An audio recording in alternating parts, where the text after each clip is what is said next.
Alright, hello everyone. Ang lecture natin ngayon tungkol sa positive psychology. We will talk about yung tinatawag na self-transcendence. Since positive psych is about well-being / happiness, ito yung isa sa mga sagot. Paano maging masaya? Dapat mag-self-transcend ka. So this is one of the verses na very related sa self-transcendence coming from the book of John. Greater love has no man than this, that a man lay down his life for his friends. Mahal na mahal mo ang isang tao. Yun na yung pinakamataas na level kapag kaya mong ialay mo o i-sacrifice mo yung buhay mo para sa taong yon. Now, given this biblical passage, may naisip akong psychological question na pwedeng i-verify empirically. Ayan na naman tayo. Kaya yung mga nagagalit sa Bible dyan, maliit ang tingin sa Bible, palitan nyo na yan. Because the Bible can be a source of many scientific questions. Tulad ng, eto, kung totoo yung sinasabi ni Jesus dito, kasi si Jesus ang nagsabi niyan, is self-sacrifice for others good for mental health? Okay ba sa mental health na ibigay mo yung sarili mo para mag-benefit yung ibang tao? Kasi ang assumption dito, kaya nga iniutos ni Jesus yan, kasi ang sagot, yes. Hindi naman mag-uutos ang Bible ng behaviors na hindi makakabuti sa mga susunod. So aalamin natin yung sagot dito. No? Ang hypothesis natin is yes, self-sacrifice, self-transcending is good for mental health. Now, for those of you who would like to go deeper into self-transcendence, ito yung magandang article na basahin. Punta kayo sa Google, i-type nyo lang tong title na to, and then you read. It's a very short article on self-transcendence. So, marami akong sasabihin in this lecture galing dito sa article na to. No? So, according to the APA, ito yung ibig sabihin ng self-transcendence. I highlighted the important words. Looking beyond yourself, or your overall concern for others. So as you notice here, self-transcendence, yung focus mo, nililipat mo from the self papunta sa ibang tao. Got that? So more about that as we go along. No? So going back to this article na sinasabi ko, papangunahan ko na kayo no, para sa mga hindi pa nagbabasa. Ang pinaka-point ng article na to is that it's saying that self-actualization given the hierarchy of needs. I'm sure naman, alam niyo yung hierarchy of needs no, ni Abraham Maslow, hindi self-actualization yung pinnacle. Everybody say pinnacle. Yan. Ibig sabihin ng pinnacle, pinakamataas, yan na yung bubungan, yan na yung ceiling. Most psych majors would think na ang pinakamataas na need sa hierarchy of needs would be self-actualization. Pero yun yung sinasabi ng article, yung Maslow's Forgotten Pinnacle, hindi pa yan yung ceiling. It's not yet your best version. So kapag feeling mo, nagsa-self-actualize ka na, wag mong sabihin na, I've arrived, or I've already made it. Because after you self-actualize, meron ka pang isang dapat gawin para masabi mo na talagang nakumpleto mo na yung hierarchy of needs. So one lesson that we can learn here so far is self-actualization is just a means to self-transcendence. Ulitin ko, kapag nagsa-self-actualize ka na, huwag mong sabihin na tapos na ang mission mo sa buhay. I've already arrived. I've already reached my destination. That's the wrong attitude. Kapag alam mong nakapag self-actualize ka na, my next question kang dapat itanong, which is, now how do I self-transcend? Self-actualization is just a means to self-transcendence. Kaya nga, binago ni Maslow yung model niya by adding another layer to it. After mong mag-self-actualize, now it's time for you to self-transcend. Ito yung pinnacle. Yun yung sinasabing forgotten pinnacle in this article. Yan yun. Kasi marami mga tao, especially psych majors, akala nila yung pinakamataas is self-actualization. Mali. Dapat ito. So bagong information yon, especially for psych majors, baguhin nyo yung pananaw nyo sa hierarchy of needs. Kulang yung version ni Maslow ng hierarchy of needs na lumalabas sa mga textbooks. Now, a question is, bakit hindi naging sikat yung self-transcendence as the pinnacle of the hierarchy of needs? There are two answers. No? Number one, kasi nung dinagdag ni Maslow yung self-transcendence, it was a late addition. Na-realize niya nung tumanda na siya nung malapit na siya kunin ni Lord, no, na hindi sapat na ang buhay ng tao, nag-self-actualize lang siya at nagpakasaya lang siya sa sarili niyang buhay. Dapat merong self-transcendence wherein yung potential na na-reach mo sa sarili mo, binibigay mo, sinasacrifice mo for the benefit of other people. Kaya nga nagkaroon ng rumor, nagkaroon ng chismis. Although hindi to confirm ba, kaya nga chismis lang. Sabi nila, si Maslow, one of the reasons kaya na dinevelop yung self-transcendence, nagkaroon siya ng late life conversion to Christianity. Na-realize niya na ang buhay, it's not about making yourself happy, being contented by yourself, but the ultimate essence of life is making other people's lives better through your potentials, which is a very Christian teaching. So hindi kaya si Maslow naging Christian nung tumanda na siya, because during his younger years, at the peak of his career, he was an atheist. So anyway, chismis lang naman yun, no? But it makes sense kung bakit niya dinevelop yung konsepto ng self-transcendence. Number 2, another reason kung bakit hindi sumikat yung self-transcendence, it's because yung tinuturo ng self-transcendence, it's very it's very opposite, kabaliktaran ng self-love. Yung self-love movement, malakas ang puwersa ngayon yan 'Di ba? Kung titignan mo yung definition ng self-transcendence, ibang-iba, sobrang kontra, kabaliktaran noong self-love. Ang self-love, sambahin mo sarili mo, pasayahin mo sarili mo, you deserve everything. Ang self-transcendence, baliktad. Isipin mo yung ibang tao, unahin mo yung iba bago sarili mo. A more popular term for self-transcendence would be self-denial or self-sacrifice. Kung iisipin mo yung idea ng self-denial / self-sacrifice, anti-self-love. Hindi uso ang mag-self-deny sa self-love. Huwag mong isakripisyo yung sarili mo para sa iba. Dapat, yung ibang mga tao ang magsisilbi sa'yo kasi deserve mo yan. Self-love yun. You understand? So, hindi sumikat masyado yung idea ng self-transcendence ni Abraham Maslow. Examples, paano ba mag-self-transcendence? Some expressions of self-transcendence, yung attitude ni Jesus nung nasa mundo siya. Ganyan lagi yung attitude niya, especially when he prays. Meron siyang mga particular na gustong mangyari, pero at the end of the day, ang sasabihin niya, not mine, but yours be done. Ito yung mga gusto kong mangyari, pero Lord, hindi masyadong mahalaga kung anong gusto ko. Ang mahalaga, yung gusto mong mangyari sa life ko. For those of you who are Christians and you pray, pakinggan mo yung prayer mo. Ganyan ba yung prayer mo? You pray for the things that you want. Gusto mong pumasa sa exam, gusto mong makabili ng kotse, gusto mong makapunta sa Hong Kong para mamasyal. But at the end of your prayer, sinasabi mo bang, Lord, ito yung mga gusto ko, pero at the end of the day, tuparin mo yung gusto mo. Huwag mong pansinin yung mga gusto ko. Kung yung gusto ko ayaw mo, huwag mo akong pansinin. Mahalaga yung gusto mo.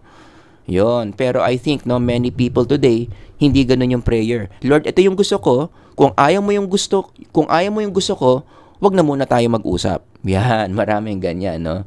Ako rin minsan guilty sa ganyan, no? Another example of self-transcendence would be, yan, yung nangyari kay Jack Dawson sa Titanic. Nako, sorry sa mga hindi pa nakakapanood ng Titanic, medyo may spoiler ko kayo dito. Si Jack Dawson namatay. Yung jowa ni Rose doon sa Titanic. Bakit? Sinacrifice niya yung sarili niya na siya na lang yung mamatay sa ginaw imbis na si Rose.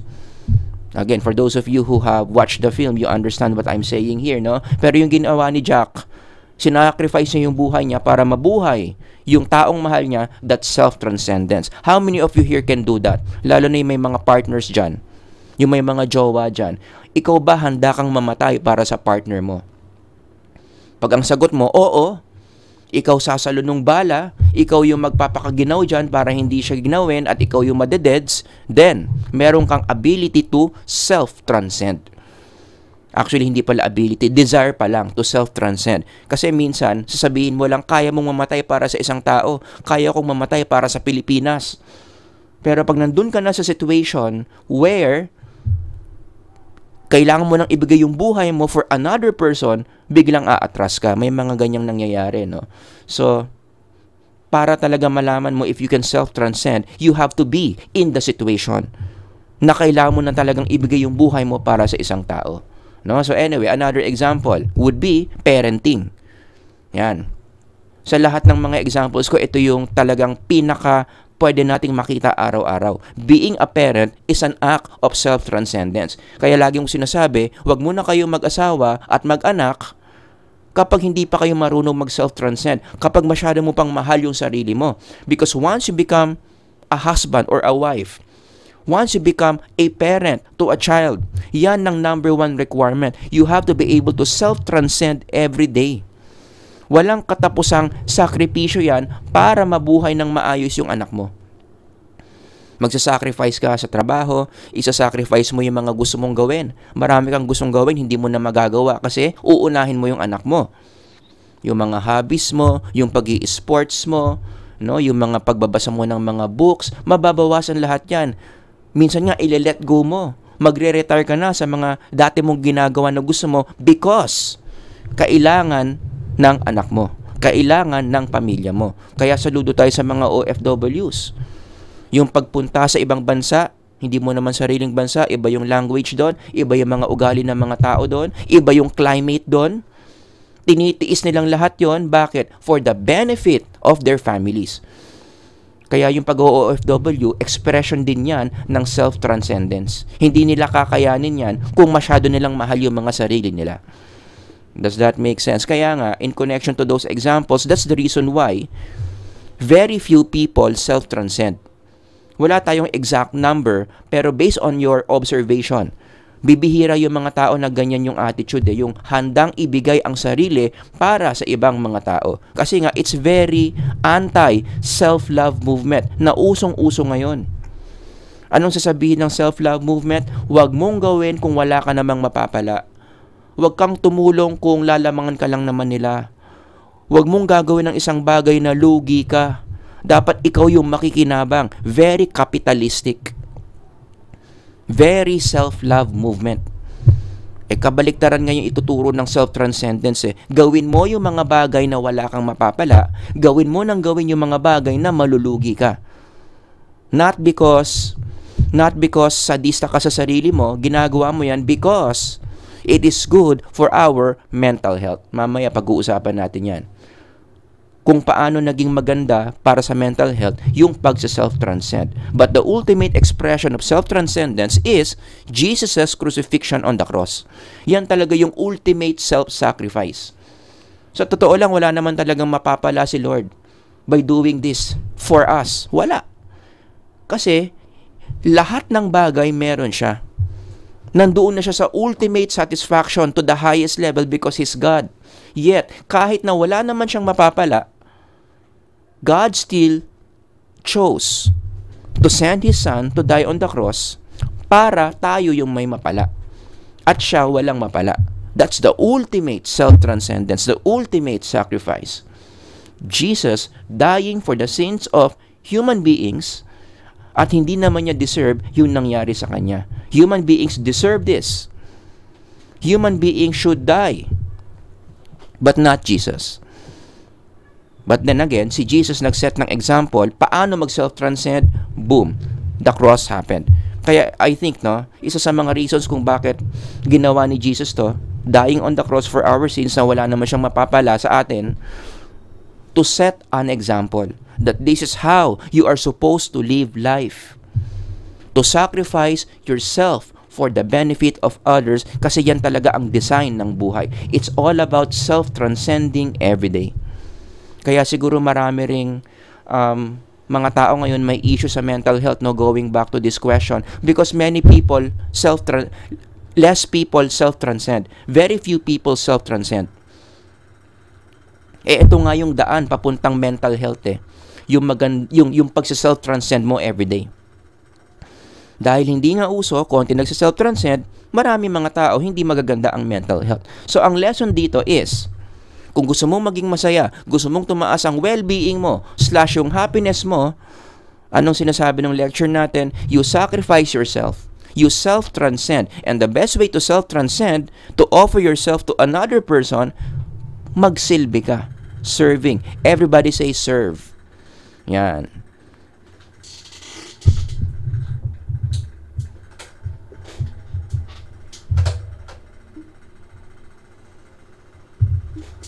Yan, serve. Serve ang pinaka-way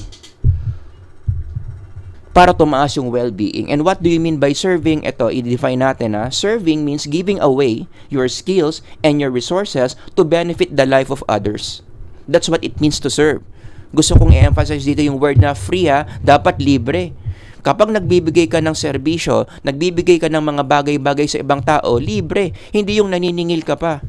Hindi yung meron ka pang pa-donation. Dapat libre. May ginagawa kang mga bagay, binibigay kang mga bagay sa iba na magpapaganda sa mga buhay nila na libre. Again, hindi yan ituturo ng popular culture natin na self-love movement. Like for example, yung mga students na nakikinig ngayon, no, tanungin niyo yung mga sarili niyo, bakit niyo gusto makagraduate? Why do you want to have that diploma? Ang template ng isang typical student is, in the future, pag nakagraduate ako, makakahanap ako ng magandang trabaho, then mapopromote ako na mapopromote sa trabaho na yon, lalaki ng lalaki yung sweldo ko, mabibili ko yung mga bagay na deserve ko. Makakabili ako ng mamahaling bag, makakabili ako ng mga sapatos na gusto ko, makakabili ako ng kotse, ng bahay, so on and so forth. Very capitalistic, very self-love yung template. Kasi yan yung tinuturo ng mga universities. Degree, college degree is the way to good life. And the good life is meant to be enjoyed by you. Bibihira yung mga universities na ang ituturo sa'yo is, kaya mo gusto ng diploma, kasi pag nakakuha ka ng diploma, yung mga skills na natutunan mo dito, ibibigay mo sa iba. Makikinabang yung ibang tao. Bihira yung ganong nagtuturo eh. Usually talaga, ang college degree para magkaroon ka ng magandang buhay at mamatay kang masaya. Yan. Alright? Kaya nga, ito, yung when it comes to serving, no, going back to the definition of serving, yung ginawa ni Kristo dito is a good example of serving. Gagawa ka ng isang bagay na magbe-benefit yung ibang tao. Washing another person's feet. Kahit may college degree ka, kahit big time kang tao. If you want a happier life, you serve others. You wash other people's feet. And studies show that the more you do this, the happier you become. Serving predicts happiness. Self-transcending predicts happiness. Kaya yun yung sagot sa mga nagtatanong, paano ba mas maging masaya sa buhay? You serve others. For example, this study, i-download nyo na lang, basahin nyo on your own. I highlighted the yellow words. The conclusion of the review is that when we help others, we help ourselves. The evidence for the benefits of giving is now extremely powerful and suggests that healthcare professionals, kasama na dyan yung mental health professionals, might wish to recommend such activities to patients. Ibig sabihin, kung mental health professional ka, may kliyente kang malungkot na didepress, ang isa mong pwedeng treatment plan dyan, turuan mo siya kung paano magsilbi sa ibang tao. Hanap siya ng mga taong may pangangailangan, hanap siya ng mga taong kulang sa buhay, subukan niyang tulungan yung mga taong yon. Because according to this review, when depressed people do that, nag-i-improve yung mental health nila. Kaya lang sa self-love movement, iba ang treatment plan ng mga mental health experts. Malungkot ka, pasayahin mo sarili mo. Mag-shopping ka na mag-shopping. Bilin mo yung mga bagay na sa tingin mo deserve mo. Malungkot ka, magpamasahe ka. Malungkot ka, turukan kita ng antidepressant. So you can feel better. Ganon. So self-transcendence, serving others, is good for mental health. Another evidence. Basahin niyo lang to sa Google Scholar. Sabi ng conclusion, helping others is associated with higher levels of mental health above and beyond the benefits of receiving help and other known psychospiritual stress and demographic factors. Ganon ka-powerful ang serving others, helping others. Sabi dito, mas powerful pa siya sa mga traditional na binibigay in therapy. 'Di ba? Very powerful yung pagtulong sa ibang tao in enhancing a person's well-being/mental health. Kaya agree ako dito sa quotable quote na to eh. Although popular psych ang dating, pero may data to support. The measure of a man's greatness, kasama na dyan yung psychological greatness, maganda yung mental health mo. It's not the number of servants he has, but the number of people he serves. That's the way to a higher well-being, self-transcending, via serving, giving the needs of other people. So for those of you who are asking, so paano ba natin gagawin yan? How do you self-transcend? Ang sagot dyan, eto, mag-reflect kayo. Number 1, ano ba yung mga bagay na meron kang surplus of? Mga bagay, pwedeng mga material things na marami ka nito, marami dyan hindi mo nagagamit, pero may ibang mga tao may kailangan yan. Perfect example dito, damit.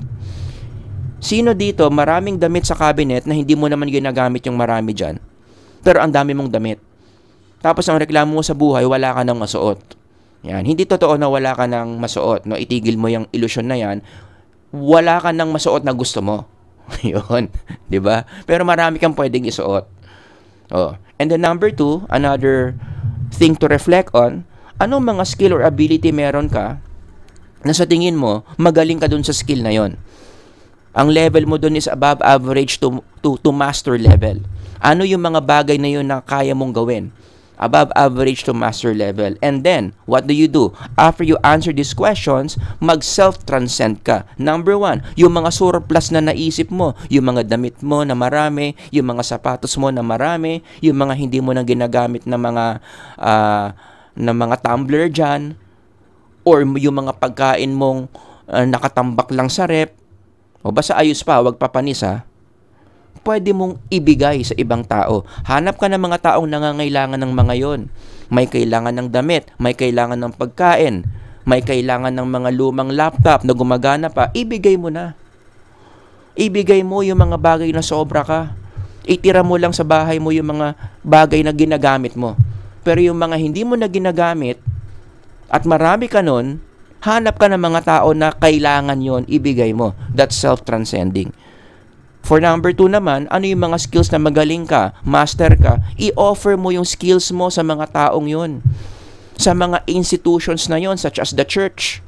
You serve the church.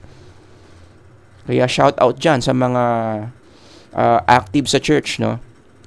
Isa sa mga reasons kung bakit ang pagpunta sa church, pampaganda ng mental health, it's because going to church gives you opportunities to serve. Ino-offer mo yung mga bagay na magagaling ka, no, sa simbahan. Kasi karamihan ng mga trabaho sa simbahan, mga volunteers yan eh. Yung pag-a-usher, yung pagpe-praise and worship, yung pagtutulong sa mga pastor, 'di ba? Mga volunteers yan eh. Self-transcendence ang tawag doon, hindi ka susweldohan, pero magtatrabaho ka. What do you call that? Self-transcendence. Kaya for those of you na wala pa sa church, hindi pa kayo active sa church, bigyan nyo yung sarili niyo ng chance to self-transcend by serving the church. Alright? Now, in closing, may isang estudyante nagtanong sa akin in connection to our topic today, and I think the question is so good. Can you serve others if you are not yet self-actualized? What do you think? Kasi so far, sa lecture ko, parang ganito yung pattern eh. Mag-self-actualize ka muna, pero hindi pa to yung pinnacle, sabi ng article, which by the way, in connection to self-actualization, basahin nyo yung Purpose-Driven Life. It's a good book na tutulungan kayo na makapag-self-actualize. Para sa mga tao na sa tingin nyo, hindi nyo pa alam yung potential nyo at gusto nyong malaman ang potential nyo, basahin nyo tong libro ni Rick Warren. So, nag-side comment lang ako, no? So, anyway, kapag nag-self-actualize ka na, then you self-transcend.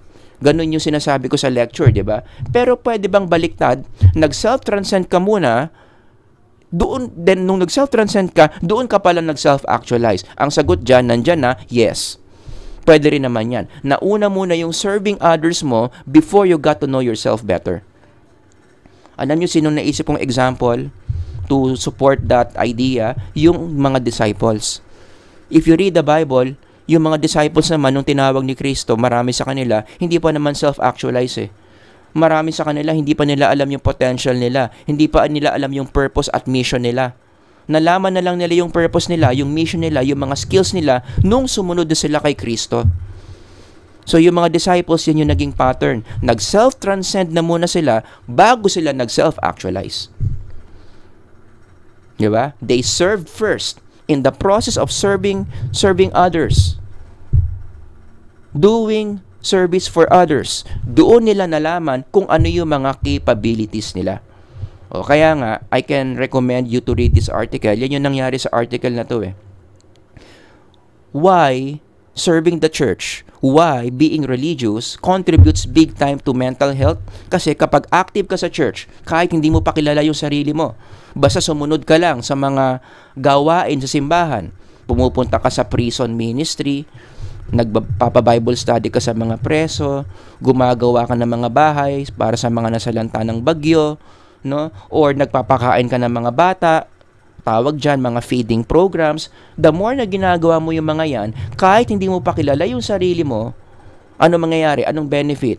May chance, mataas yung chance that in the process of doing all these things, doon mo madidiscover yung sarili mo. Yun yung sagot. Bakit yung pagiging religyoso, yung pagiging active sa mga church activities, maganda sa mental health? Kasi in the process of doing those service, doon mo nalalaman yung full potential mo. So nag-a-apply ito sa mga taong hindi pa alam yung potential, hindi pa alam paano mag-self-actualize. So for those of you na ang tanong, paano ba mag-self-actualize? Paano ko ba malalaman yung potential ko? Saan ako magaling? Yung calling ko? Anong sagot? Magsilbi ka sa church. You offer your service to the church. Huwag mo munang isipin kung ano yung gifts mo. Because in the process of serving the church, doing these things for other people, doon mo malalaman kung ano yung potential mo. So, pwedeng alternative yan sa pagbabasa ng libro ni Rick Warren. Diba? Kung gusto mong mag-self-actualize, mas makilala yung sarili mo, mag-serve ka sa church. Gawin mo tong mga to. Pero syempre, ideally, i-combine mo na lang. Magbasa ka ng libro ni Rick Warren, Purpose-Driven Life, habang nagsiserve ka sa simbahan. O, di ba? Talagang magiging powerful yung pag-self-actualize mo. Malalaman mo kung ano talaga purpose mo sa buhay. But regardless, kung alin ka dyan, nag-self-actualize ka, tapos nag-self-transcend ka, or nag-self-transcend ka muna, tsaka ka nakapag-self-actualize, regardless of this model, kung nasan ka dyan, pampaganda yan ng mental health. Self-transcendence is good for mental health. So we go back to our question a while ago, is self-sacrifice for others good for mental health? The answer is yes. And the Bible was correct again. Napatunayan na naman natin na ang God's Word, kapag sinusunod mo yan, ina-apply mo yan sa buhay mo, pampaganda ng mental health yan. Kaya wag tayong magalit sa Bible, wag tayong magalit sa religion, because many things in the Bible, many activities in the religious sphere, basta tama ang interpretation, tama ang application, pampaganda ng mental health yan. Got that? So yun, yung maikli nating lecture, no, sa pagsa-self-sacrifice. Sana marami kayong natutunan about self-transcendence. Kung meron kayong questions, comments, reactions, ilagay nyo lang dyan sa baba. Sasagutin natin yan pag may time tayo. Sir Howard here, hanggang sa susunod na lecture. God bless everyone. Bye-bye.